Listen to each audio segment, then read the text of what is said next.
Automated a little bit. So we're going to roll up on the baryonyx here. I don't really know. Do I have to trank him?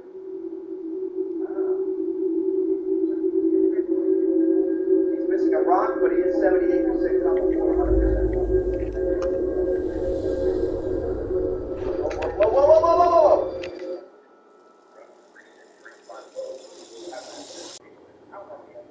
You gotta make sure you watch out. Absolutely. It's alright, buddy.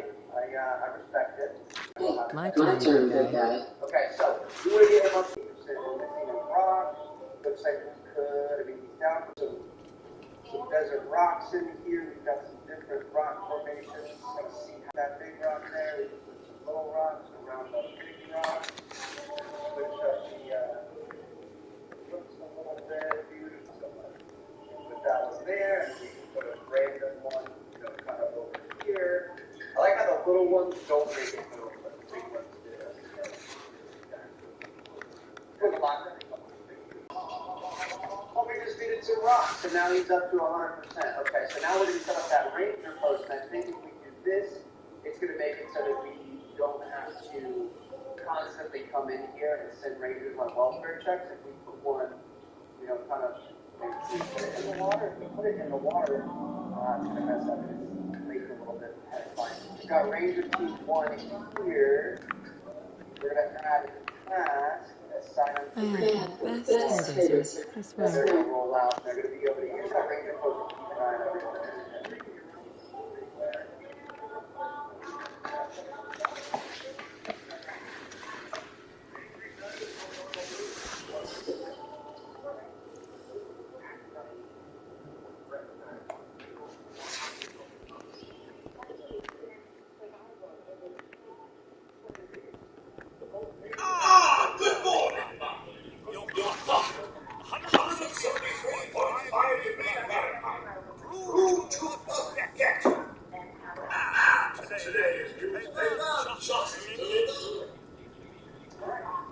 So we've got some more dinos that are roaming around. So let's go ahead and control the helicopter.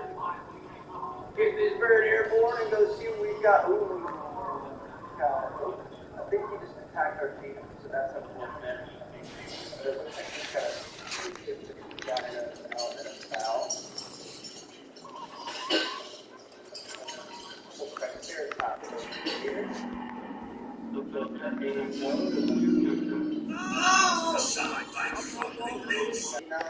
I'm glad we got a time for us. Shoot your shot, baby. Beautiful, double hit there. All right, we've got 2 of those. Let me see. We might be able to transport all 3 of these, depending on if this last one's going to be a Triceratops or not. It looks like it is. So we're going to make a Triceratops enclosure. We're going to be able to keep all 3 of these guys in there. We might even be able to cohabitate them with our current one. We swap over. Looks like this guy's already down. Just taking that. Get it before he gets up. Oh, you missed, Trev. Got him. Right in the tail. Beautiful. All right. So we should be able to call in transport teams. What's the button for transport? I need to learn what all the keybinds and stuff are. Now, can they cohabitate? Let me check. Hold on a second. Metabolism. I don't remember how to tell if they can cohabitate or not. I'm tempted to just try and see what happens. All right, let's move this guy in here. If he's okay with it, we'll be able to move these 2 as well. You got to be careful that they're training other guys. So let's move this. To be honest, I'm 95% sure this is not going to go well. I'm almost positive this is an awful idea. Let's watch this comfort bubble here. It doesn't like the helicopter.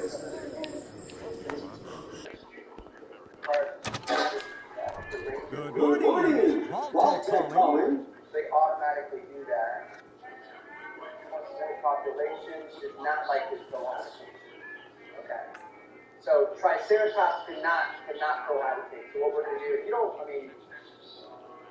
obviously, oh gosh, we might have started a fight. They're going to back away from the first one. Let's build up a fence really quickly. Not going to take too much of your time. I'm going to try to same. Good morning. Is Don't be it? impressed with my Just look at triceratops. that I see guy. you over here thinking about being naughty. Don't You you even can't think begin to about it, all realize right? how happy I am to finally speak with you. Okay, we gotta be I've been careful. trying We for don't talk about days. these things, right? It's a matter of utmost urgency, I assure you. It looks like it's real time, so we've got 4 minutes left. I guess let's move this guy over. Obviously, we're gonna need trees. We're gonna need water. Oh, me too. Quite a bit of You stuff. have So no let's idea. start with the stuff that we Now, I know you're a busy woman, so I won't take up much of your time. Time being a precious commodity. I'm here today to tell you that because of your family service to our country, you have been pre-selected for entrance into the local vault. Vault 111. But I have a thing. You can fit us all, right? Of course. Minor shouldn't, naturally. In fact, you're already cleared for entrance. It's just a matter of verifying some information. Don't want there to be any holdups in the unforeseen event of total atomic annihilation. Won't take but a moment. Tell me more about this vault. Oh, it has all the amenities of the modern home, I assure you. Not to mention total protection from nuclear radiation and hostile You've mutants. got that there. We're A gonna wait. better future underground. It's not only our mission, it's our passion. You're the first to move Sure. in, buddy. Congrats. Splendid. Now, let's see. Successful delivery. So let's see what we've got going on here. We need more water. I think we need roaming. He's forming his territory. He hasn't formed it yet. So he's going to want water. He's going to want ground fiber. He's going to want more population. We definitely need a lot of ground fiber. We're also going to want to set up the what's it called? The guard post here, so they can come and have a quick look at it. See how that goes.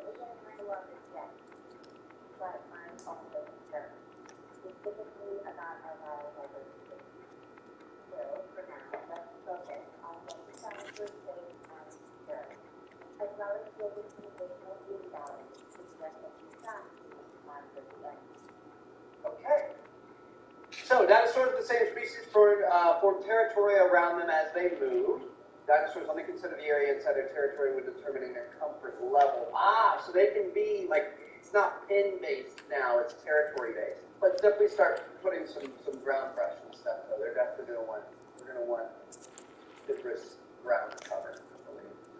Let's add some of this throughout here, just make it look nice. Obviously, the grass will grow kind of closer to the water more than anything else.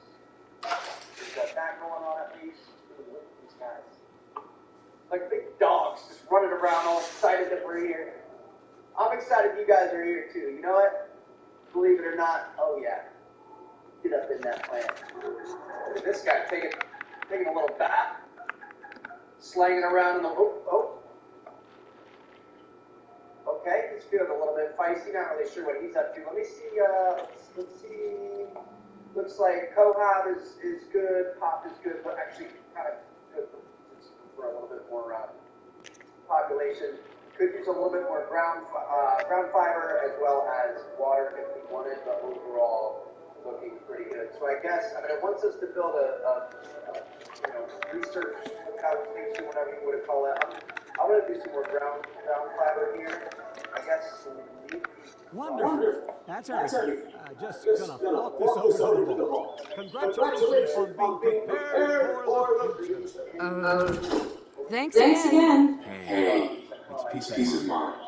It's worth a little paperwork, right? For you and Sean, no price is too high. Good answer. I have my moments. A little bit different, a little nicer.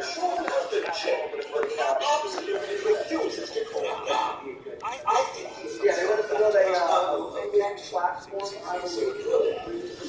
Go ahead, Because I'm going to put this right along the side here to be able to see if they range around and, My boy isn't giving his mother any trouble. Water and do whatever else. Fix that motor door. Talking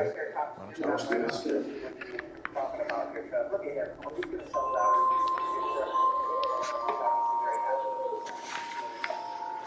That's my boy. That's best behavior. Like his dad. Most of the time. Listen, after breakfast, I was thinking we could head to the park for a bit. Weather should be good. That's good, but it wants a little bit more. Yeah, sounds like fun. I mean, really, you could, kind of extend the pathway from the growing areas over on this side as well. I'm down to that. Yes, followed by flashes, blinding flashes, sounds of explosions. We're trying to have a conversation. We seem to have lost contact with the police stations. We do have a guy coming in. That's confirmed reports. Confirmed reports of nuclear detonation going on. Pennsylvania. Pretty much made clearer lakes in here too. I did not get that. We need to get now!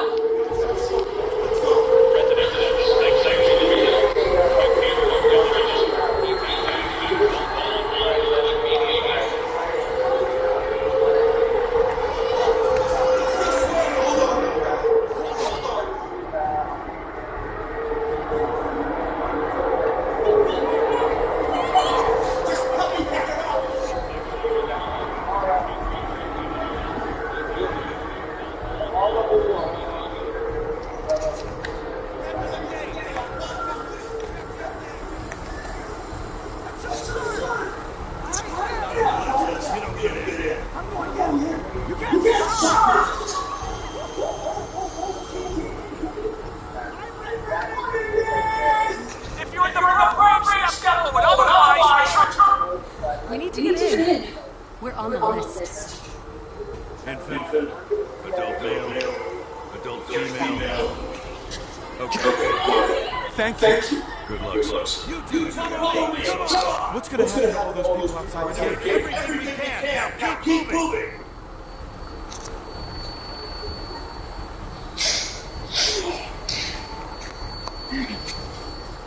Step on the platform. In the center. Ma'am, we need to send you down to the floor. Step on the platform.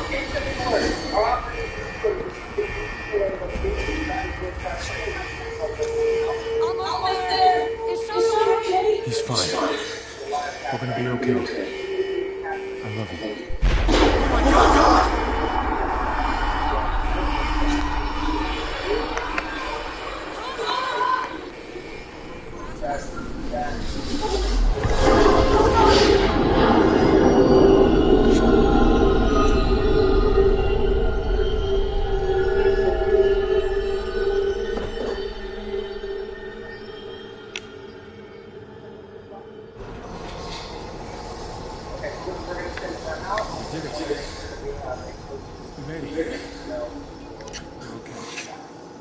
Everyone please step off the elevator and proceed up the stairs in orderly fashion. No need to worry, folks. Get everyone situated in your new home. Vault 111. A better future underground. So we just... Yes, up the stairs. I can't believe it. We're a minute later. No, don't get hard thinking about that. You're safe now. Everyone, just head up the stairs and through the door there. Capture.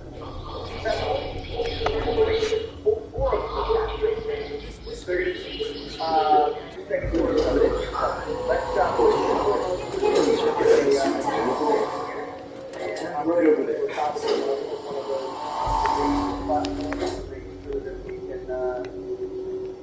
Just step over to the table.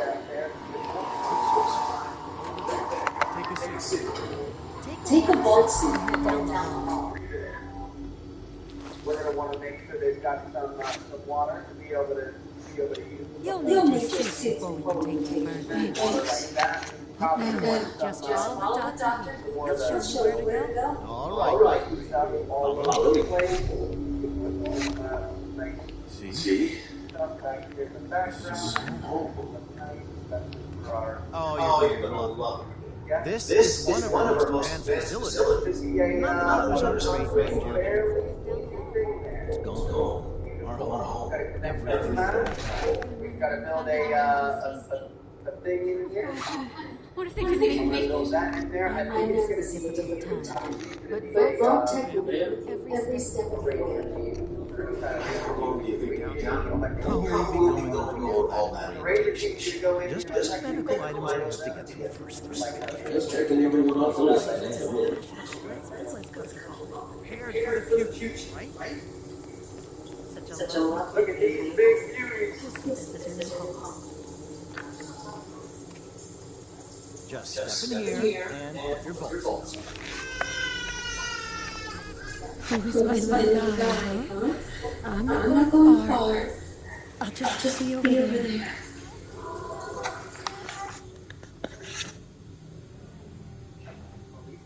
Mike, you said something about your mama? Seriously, I can't believe.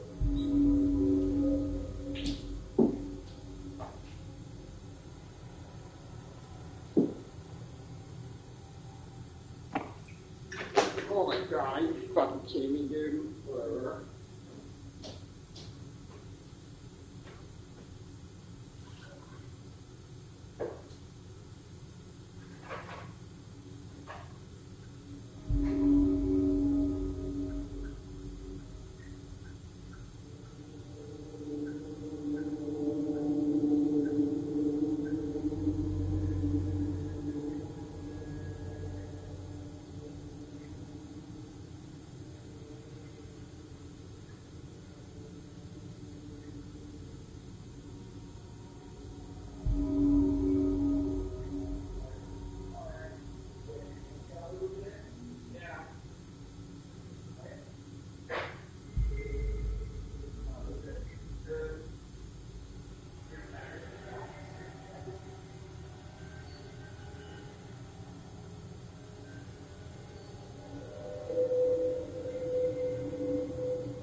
Unacceptable. It's not a very good roommate, is it? Okay. Dude, this is seriously so amazing. Like I just love like driving with these things. Okay, yeah, I'm gonna get out of here. Sorry. All right, we're gone. We're gone. I'm gonna use our handy dandy little like free canvas to get a little bit closer and keep tabs on these guys. We've got some new things happening with these guys. How would you decontaminate the pressure Before we get deep. So happy in the area. Resident secure. They were ground fiber and ground. Occupied vitals. We're gonna have ground fiber and ground. Procedure complete. Ground cover. We add some of that ground fiber. Now the ground tubes. Oh, not right here. Okay. We've got a second row. That's going to give us ground fiber, ground tall through ground nut. So they want these guys here. So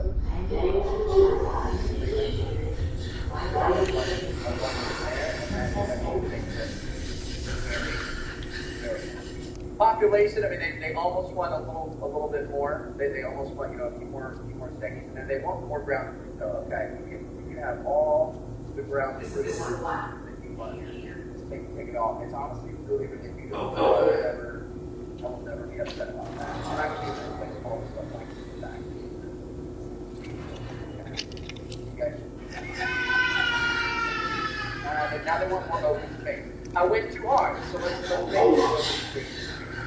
Nicely done. So look at this. We got 3 exhibits. I got it.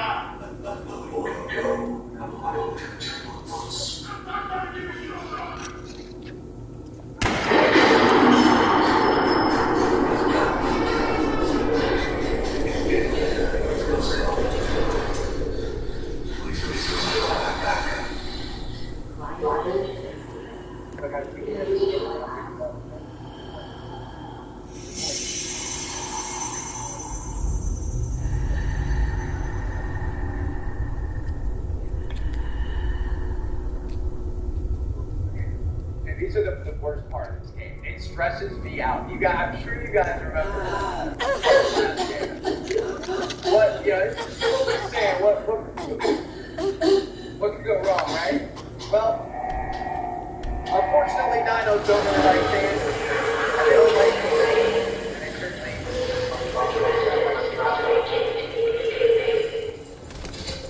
blowing in the wind and stuff. Right now. Chelsea hasn't been home. Love you guys.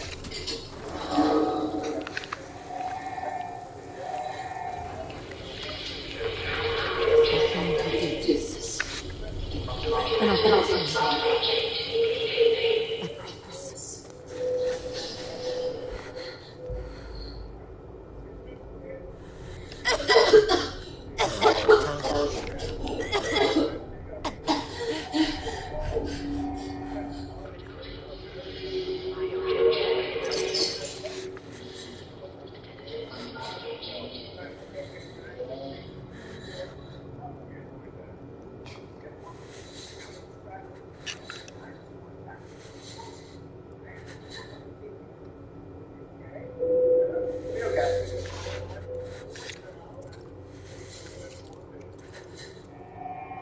I couldn't figure out how to get to our rangers, so we obviously had to send out our strike team to go, train the dino that got out and get our rangers over there to fix the whole thing. Open your emergency shelters through dangerous storms and dinosaur escapes to avoid a hit to your safety rating. We don't have one of those yet.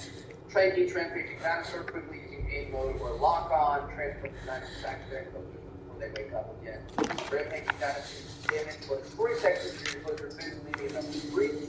Select response facility using R and use range routine to manually initiate air and more sensitive bypass and very optimized. So that's exactly what we just did. These guys are going to come over here. They're going to fix the fence. Thank you guys. We've got somebody coming in to move the dino back in, and I believe our crisis has been avoided. I always like taking a look at the game to kind of see, where things are looking good. Looks like overall, angry scaly boy gets airlifted. He's going to get dropped back into his habitat where he belongs. Kind of a bad spot for me to pick, just right into the tree. Sorry, buddy. I was going to pick a better spot for you. So, there it is. Okay. Crisis has been averted. That was a small crisis. Sometimes tornadoes come tearing through and mess everything up, but it's just mission complete in Arizona, baby. Love it. Can't get over that Arizona.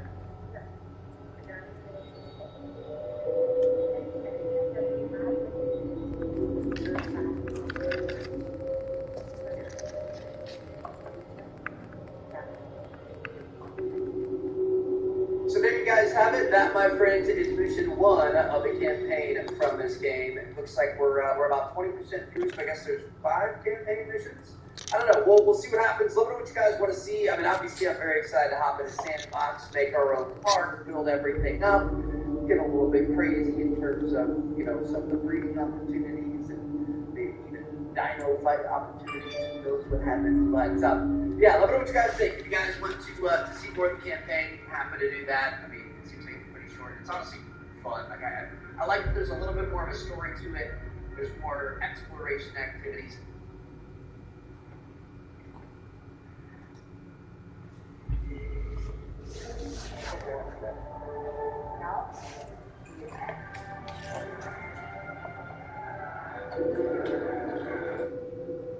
Hey, how's it going, guys? It's Nate here. And Skyrim is a game where we, the player, are bound to face off against a whole assortment of enemies. From petty bandits looking...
hostile dens of vampires out for your blood, the world of the old school fog is riddled with bones. And some of these bones are particularly unique, special, one-of-a-kind characters that are typically far tougher than your average dairy well, and usually boasting a custom backstory that makes them all the more interesting. These boss characters constitute some of Skyrim's most fascinating villains. And I figured today would be as good a time as any to explore some of my favorites. So, without any further ado, throw a log on that fire, crack open another bottle of your finest stored tea, and relax, as we take a look at my top 5 boss battles in The Elder Scrolls V Skyrim. Quick note before we take off, for the context of this video, I'm excluding bosses prominently featured in Skyrim's main questline. No Ultimate or Odovin here. I figure we already know enough about them. Anyway, let's jump right into it. We'll start this video off with an absolute classic, the Ebony Warrior. After the Dragonborn has reached level 80, basically the highest level you can achieve in the vanilla game. Well, technically that's level 81, but you get the idea. After the player has reached level 80, you'll have the chance to get approached by a mysterious, ebony-clad figure, named the Ebony Warrior. He'll briefly explain that he's slaying all of his ghosts, cleared out every dungeon he could, and completed every journey he ever set out on. The man is all out challenges, except for you. You, the Dragonborn, are the last, strongest challenge he has left, and he'll ask the player to meet him at his last vigil in the Below Mountains for one final epic battle, claiming that only you can send him to Sovngarde before walking off into the distance. The first time this happens, the whole encounter will probably come across as a bit of a shock. I mean, we're no stranger to duel challenges, especially by level 80, but this guy's different. He's clearly not evil or malicious. He seems to just really want to die in battle so he could go to Sovngarde, which is quite noble, although it's also rather odd, seeing that you discover the man is a Redguard,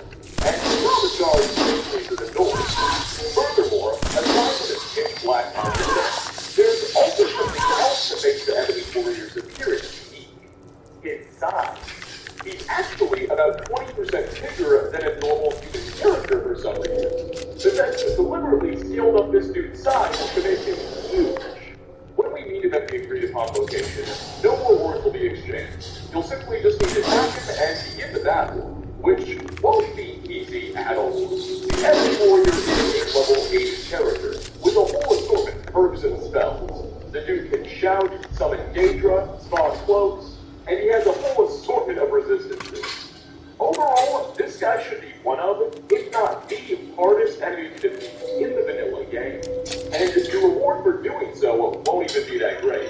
I mean, you'll get a bunch of XP, but you're already level 80, so who cares? And while he does have a lot of jewelry and some Daedra/human hearts, plus all the ebony gear, by now, none of these should be of too much use to a Dragonborn of short caliber. So, who is this guy? What's his story, and why does he want to get to Sovngarde so badly?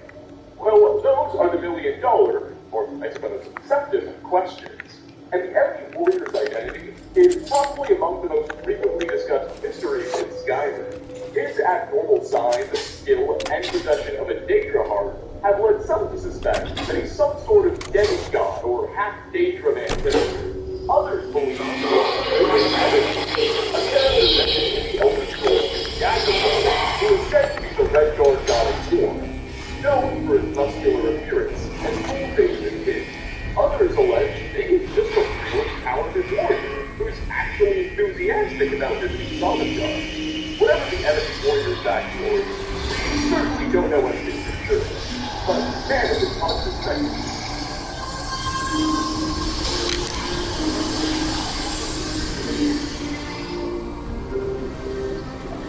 Essentially, he has a form.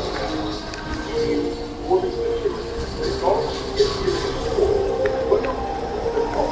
And third, the final boss of the lost in an ancient quest. The Ethereal Force is practically the legendary force that was constructed by a number of different allied fortitude states thousands of years ago. Its purpose was to be able to temper a fury, a strange but extremely powerful mineral that no one today really quite understands.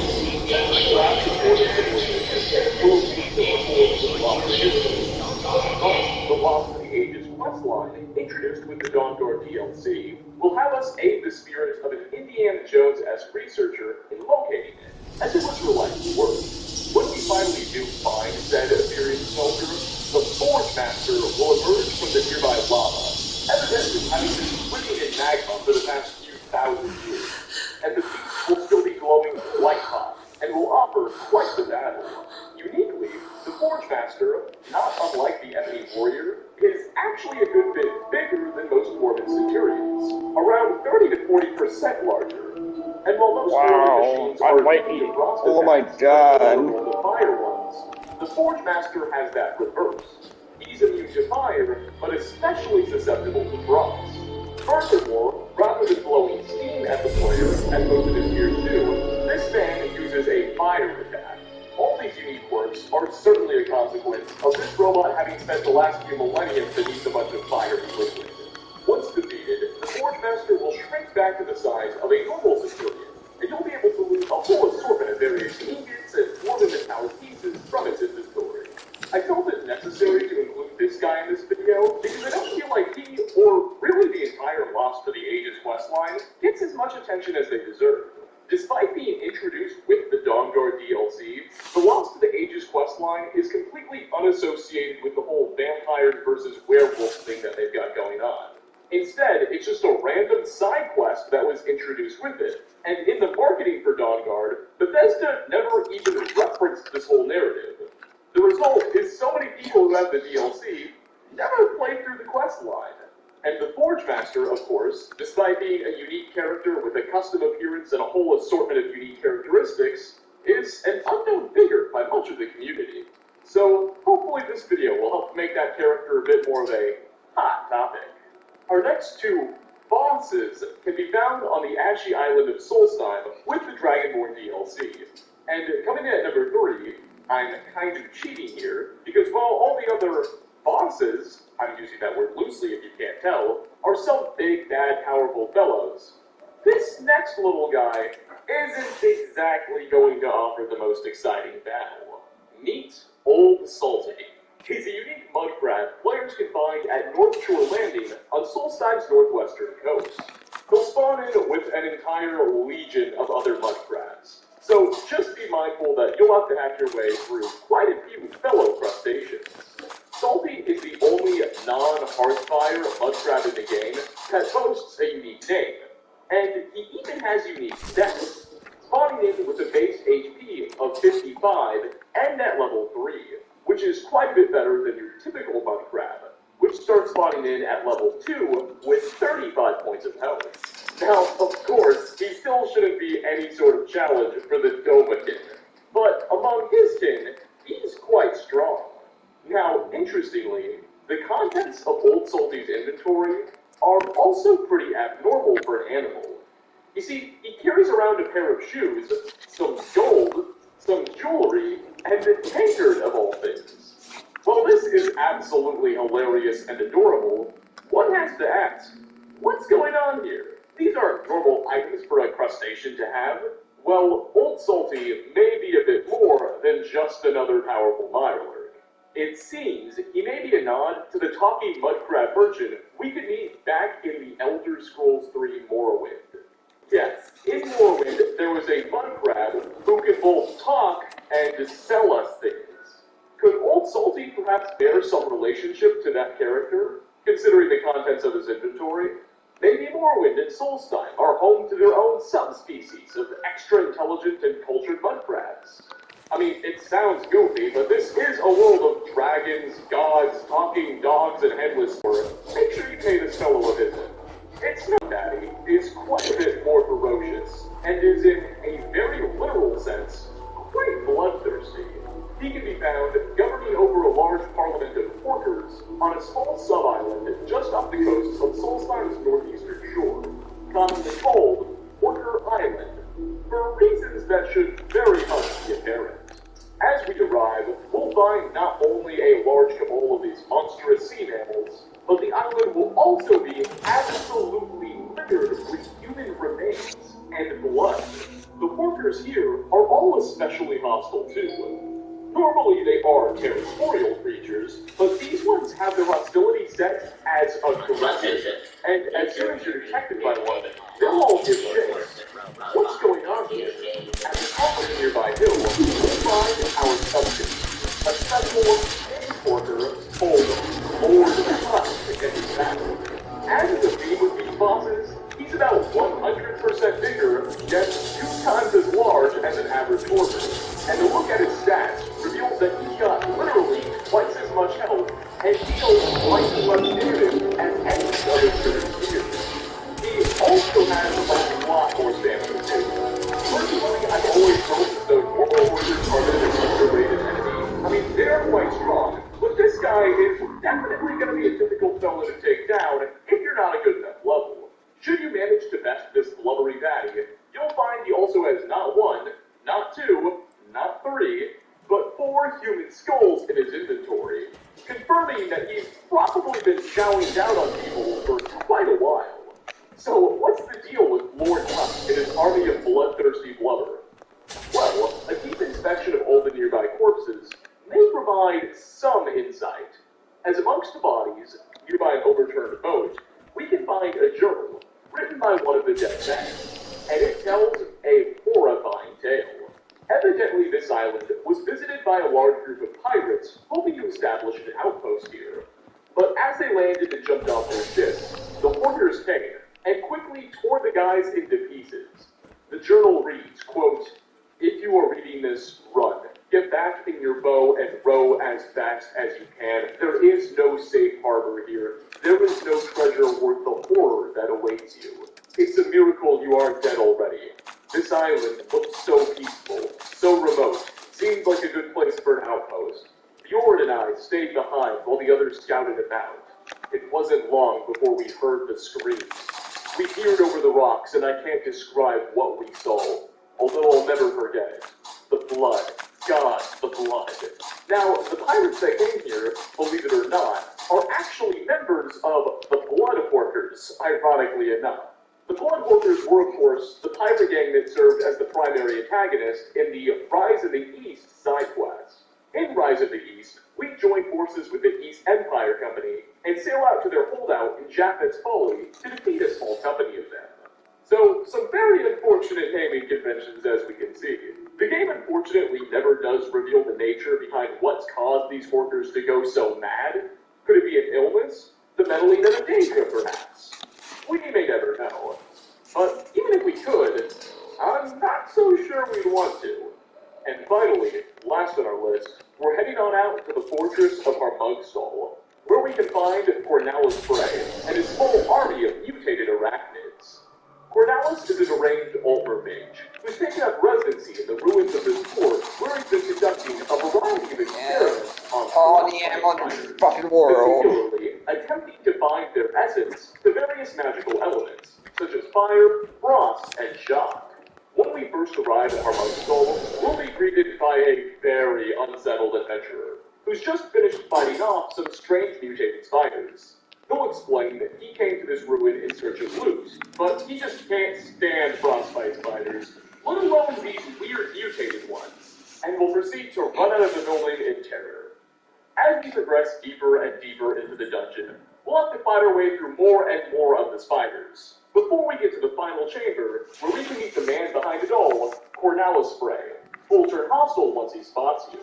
In combat, he's certainly more powerful than your average run-of-the-mill mad mage, spawning in at a base level 21. But he's also definitely a lot more manageable than the Ebony Warrior. Once defeated, we can loot Cornelius' journal, which reveals the man's been experimenting on these spiders for quite some time.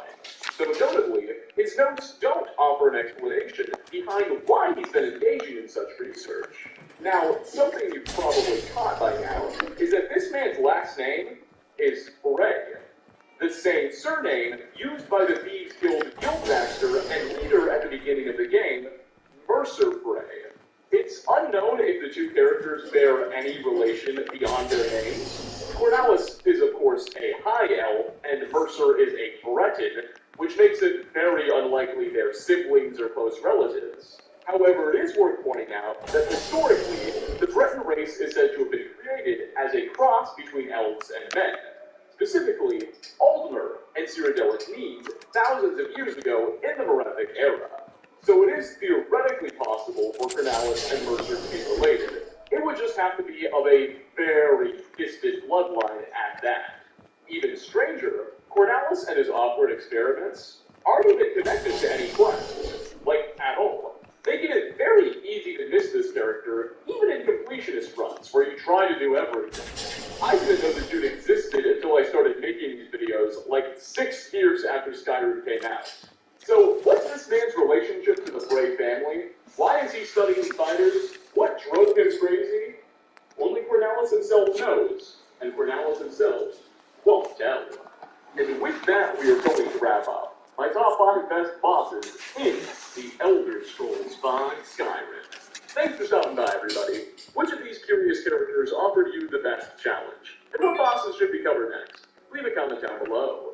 As always, like ratings are very much appreciated, and I hope to catch you all in my next video. Peace out, everyone.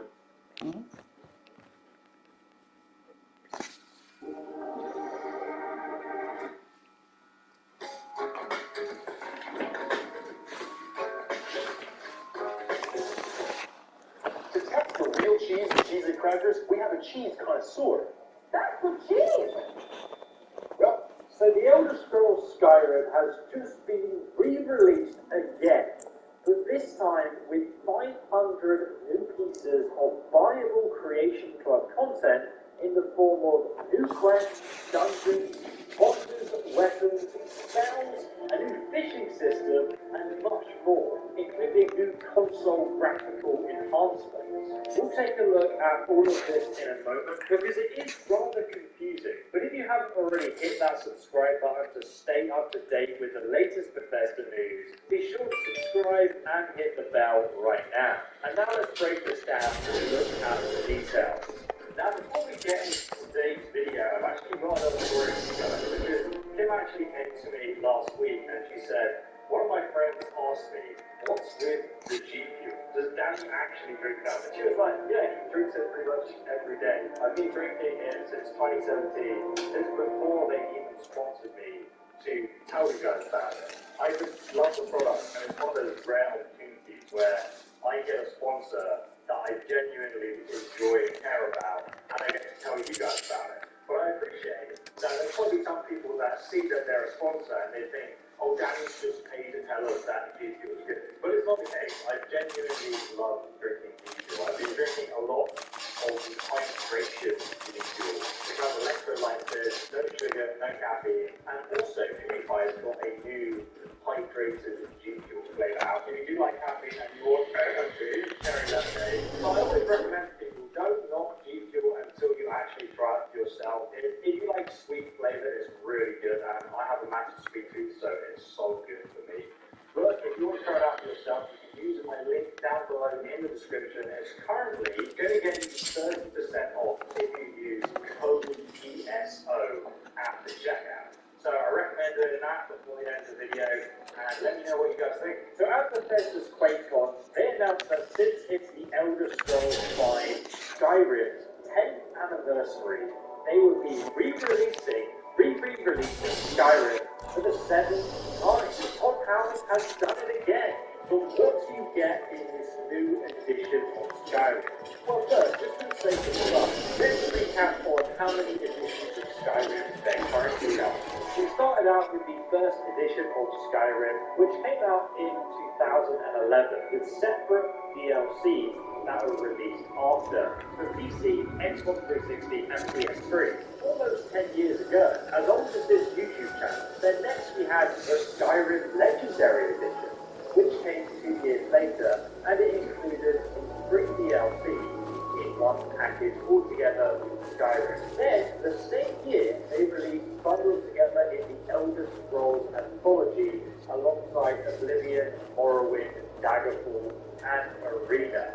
All of the fantastic Elder Scrolls games in one package. Then next we have Skyrim Special Edition, the 64-bit version of Skyrim, which released in 2016.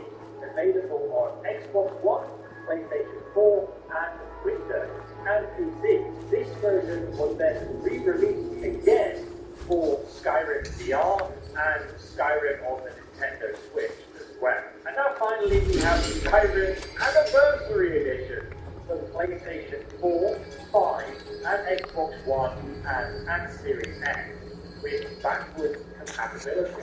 So in total we have 19 separate Skyrim releases if you include each individual platform, and 20 if you include Skyrim on the Alexa. But now let's talk about what Skyrim Anniversary Edition, the new edition, actually is.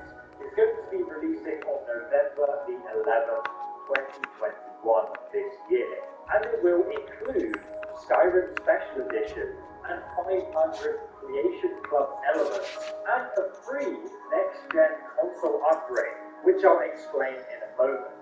But Bethesda's Skyrim Anniversary Edition will be a new game that you need to buy. Bethesda says that players who own or purchase either title on their Xbox One or PlayStation 4 will be able to upgrade for free to the Xbox Series X and PlayStation 5 versions when those versions are available. Additionally, our teams are working hard to ensure both titles will support backwards compatibility when the new console launches.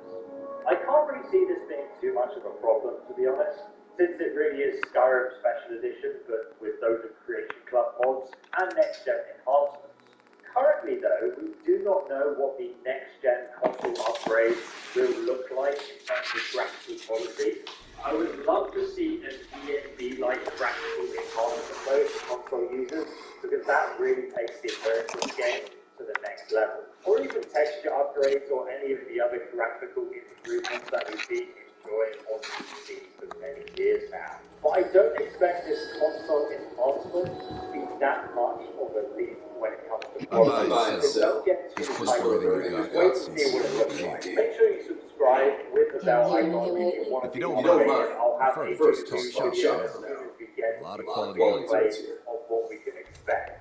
I've got a few minutes to browse. Bethesda making this move is that once again Bethesda and Microsoft get to sell you Skyrim again, which is a fantastic business decision because you will buy it again, and they'll also, in addition, get to sell you another 500 Creation Club edition, which you will be buying at an additional in-game cost.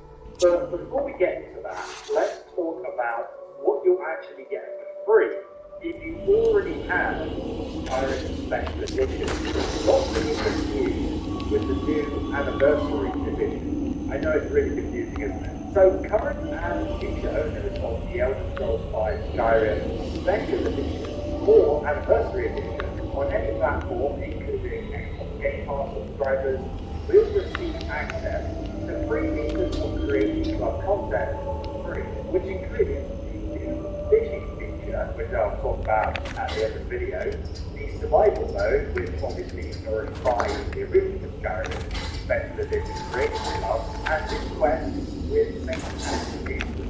Now it does say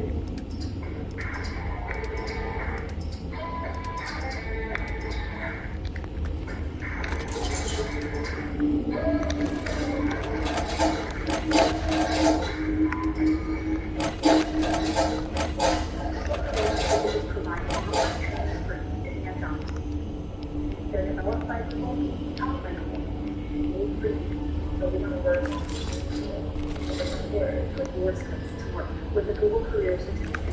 the new quest with main activities. So I've already brought the Skyrim survival mode and the safety quest line for around $30 or so in the Creation Club.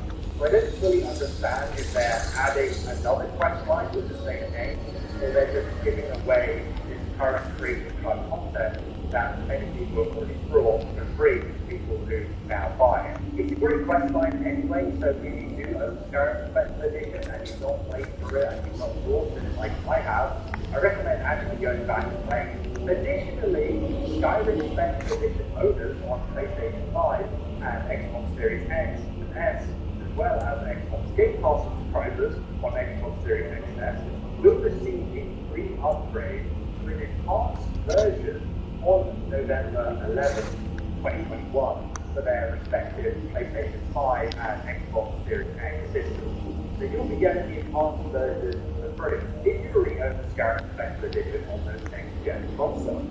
Now, existing owners of the Elder Scrolls V Skyrim Special Edition and Xbox Game Pass subscribers will also receive the option to purchase an Anniversary Edition upgrade for their Special Edition version of the game to gain access to all the additional content found in exclusive new Anniversary Edition in Skyrim. So essentially, Skyrim Special Edition Anniversary is going to include that extra 500 pieces of Creation Club content, which I have a feeling will be in the form of in-game microtransactions that you'll be buying at an additional cost. So there's the no mention of cost, I'm just going on the fact that all the other Creation Club content has been purchased in DLC to try in game. This is really Bethesda and Microsoft using the game as a service model, which we've seen with the new Assassin's Creed games, where it's all about having in-game transactions that prolong the life of a game. I mean that in theory you could play that game forever, and I think Skyrim is a living example of just that. The concept of that game actually is survive, and you have fans constantly creating content that feeds into your game experience. Quests, characters, followers, voice actors, everything. And I think Bethesda are really trying to capitalize on that as a business. I really wouldn't be surprised to see the Elder Scrolls